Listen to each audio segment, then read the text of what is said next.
How to prepare your body for fasting. There's actually some things you should do the day before, especially if you're going to do a longer fast. Or a few days before. The first thing that you want to do.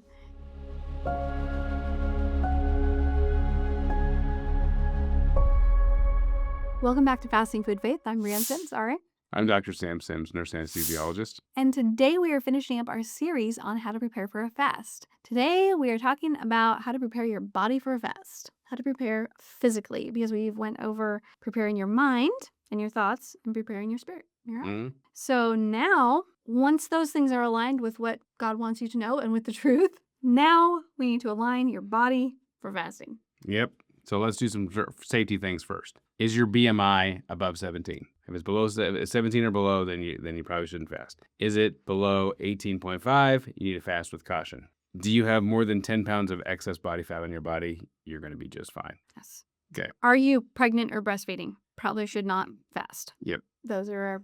Adolescents. You gotta be careful. Adolescents can fast, and they've been just fine fasting. If you're a child, you should probably not fast. Yeah, it depends. I mean, obese children can benefit from fasting, but if you're not obese, then you just have to do that with caution. You can fast. Kids can fast. Certain religions, they do fast for 24 hours, and they're just fine. For short amounts of time. Yeah. Make sure you check those boxes correctly, then... I would like to point out we did not say I get hangry as a reason to not fast. There's not a reason to not fast. Yeah, sorry. This will actually help with that. Also didn't say because I don't want to. And you might not. I get that. But okay, so how to prepare your body for fasting. There's actually some things you should do the day before, especially if you're going to do a longer fast. Or a few days before. I think the first thing that you want to do if you're going to start fasting is a few days before the fast, you decide how many. You want to decrease your simple carb intake, decrease your sugar intake to 0 if possible. Definitely the day before, but for sure. Yeah, it'd be easier than 3 days out, but definitely the day before. If you have sweeteners, your body will want you to eat that exact same time the next day. Right. So if you have sugar makes you hungrier. Sugar, it does. And it just makes you hungrier. Yep. So if you have ice cream at night, you're going to be really hungry 24 hours later. It'll be harder to fast the next day. So if you stay away from simple carbs, eat real food for the day before, at least minimum the day before, right. It'll be easier. Which is meat, whole fruits, whole vegetables. Yep. Those are all good things to have before your fast. All of the raw foods, grains, simple carbs, and fats are very good. Sweet potatoes would be fine. Grains, simple carbs, sugars, processed foods. No processed foods. Eliminate those at least a day, preferably a few days leading up to it. If you can look at it and know what's in it, like you can look at a steak and it's a steak. Yeah. You can look at a pork chop, it's a pork chop. Yeah. Yeah. You can look at an orange and it's an orange. Yeah. Because they have fiber. So same with the carrot. You can eat those things. Yeah. The other big thing is to begin to decrease your eating window or try skipping a few meals. So what I mean by that is a few days before you're going to go into a long fast, you can narrow your eating window. So you have breakfast a few hours later, you have dinner a few hours earlier. Then the next day, maybe you skip breakfast completely or you skip dinner completely, where you're just going down to one meal a day without all the carbs and sugar.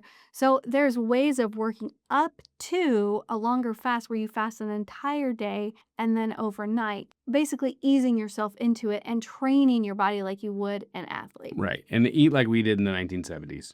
Eat breakfast, lunch, and dinner. No snacks in between because you don't want to spoil your appetite. Remember that? Don't spoil your appetite. After dinner's done, you're done. So you need to pick an end time to be done eating. And some people it's 7 p.m. Some people it's 8 p.m. Me, it's 8. I probably should be earlier, but that just works out for me. And so I look at that. If it's 8 o'clock, then I should not be eating unless I'm celebrating something. And typically, I'm not celebrating something at 8 o'clock. But I mean, you can. But there's needs to be a rationale. So pick an end time and don't snack between meals. Right. If there would be a progression of building up to fasting, let's say you were going to take like a week to prepare for a fast, right? Mm-hmm. The first day, cut out sugars. The second day, cut out sugars and snacks between meals. The third day, begin to shorten your eating window. The fourth day, try skipping a meal.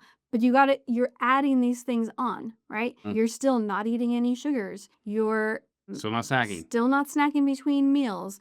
Now you're shortening your eating window. Now you're skipping a meal. So there's a progression of building up to not eating at all. You could start either one with an end time, but your eating window will have an end time. So by the time an eating window is added in. Basically, if we're still using the car analogy, if you were going to go on a long trip, what would you do to your car? You'd give it a tune-up. This is exactly what we're talking about.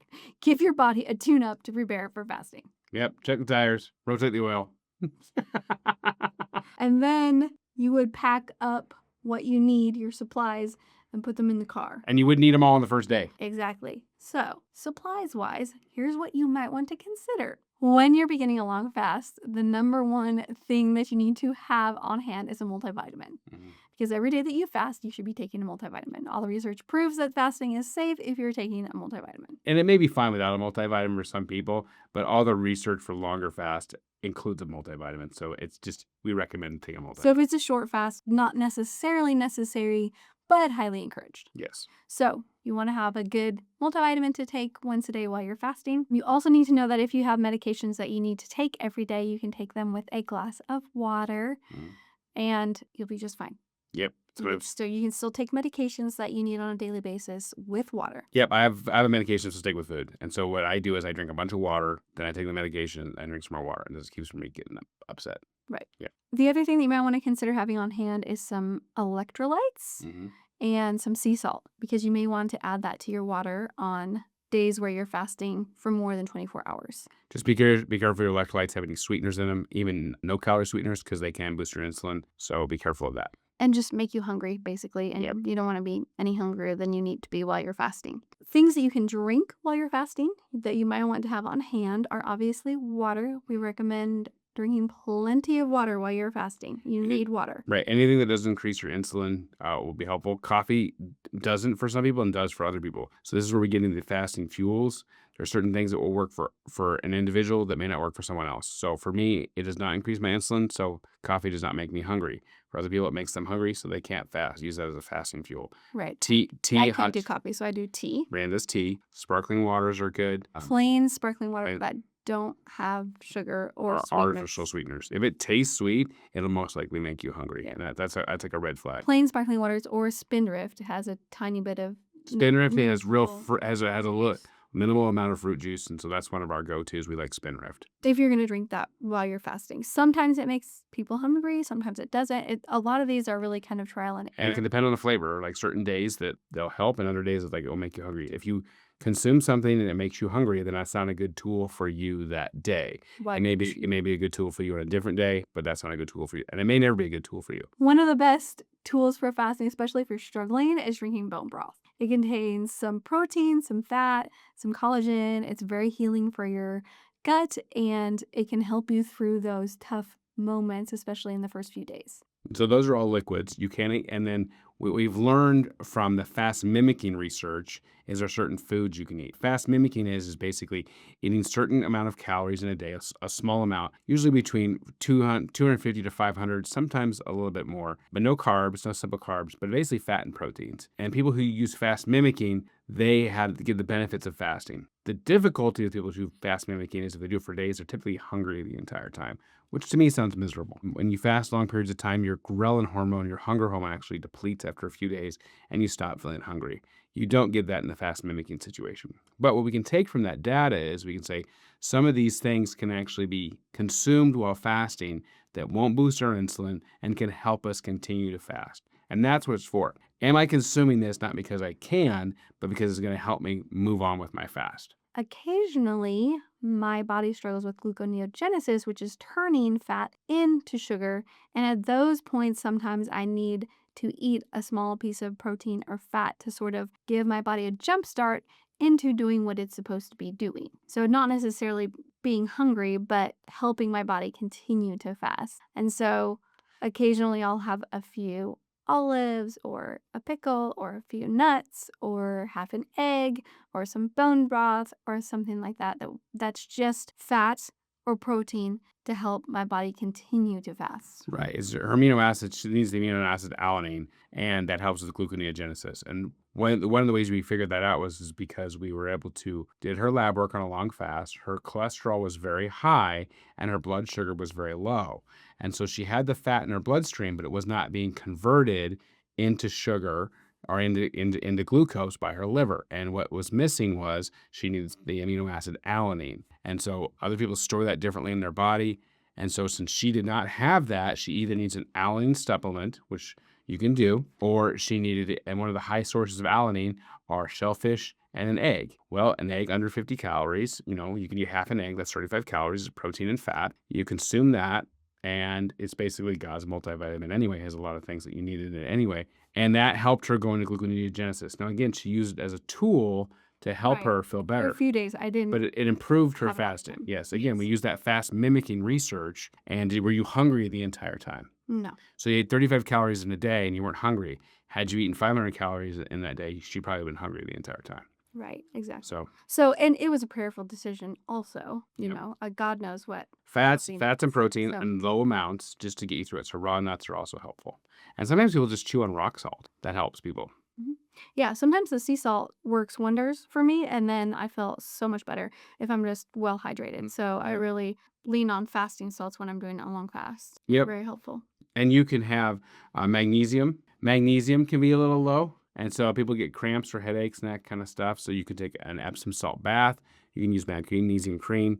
You can take a magnesium supplement, just make sure it's high absorption. That's another tool that can help you. The other few things that help a lot of times when you're doing a longer fast is number one, to stay busy, especially during the first few days when the hunger hormones are wearing off and you're getting into, the longer days of fasting. Being busy and keeping your mind off of it is really helpful. The other thing is recognizing that in a long fast, you're not going to have explosive energy or power, but you will have endurance. And so maybe don't plan the things that you need explosive power and energy for, but lower energy things where you have a lot of endurance to do them and complete those kind of tasks. And the other thing too is that most people who are fasting need more rest. And so account for that in your schedule. Go to bed a little earlier, set your alarm a little later if you can, and just recognize that your body needs more rest while it's healing Mm-hmm. and working in a different way than it usually does. Yeah, if you go to the gym, that's not a week to max out. You can do endurance exercises. I like to do those. I like to use the elliptical. You will be a little bit slower at first, especially when your body's getting used to it, and that's fine. Just accept the lag, and that's okay. Another thing is you can get headaches, and if you're dehydrated, you can get a headache. You can still take Tylenol and Motrin when you're fasting if you need it. Make sure you stay hydrated. Bone broth is very helpful with that. It's got some good nutrients in it. It's got sodium in it.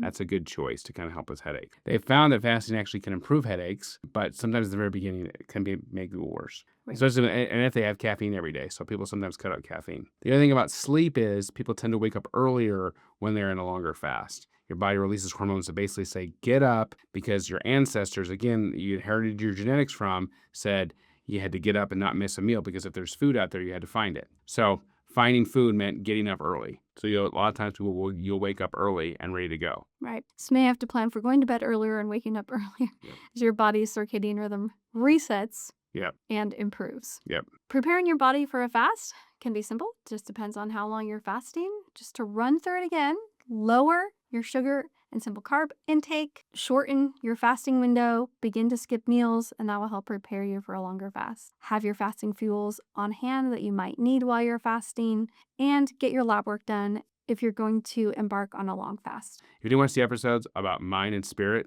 to prepare for your fast, go back and watch those. Thank you for being here.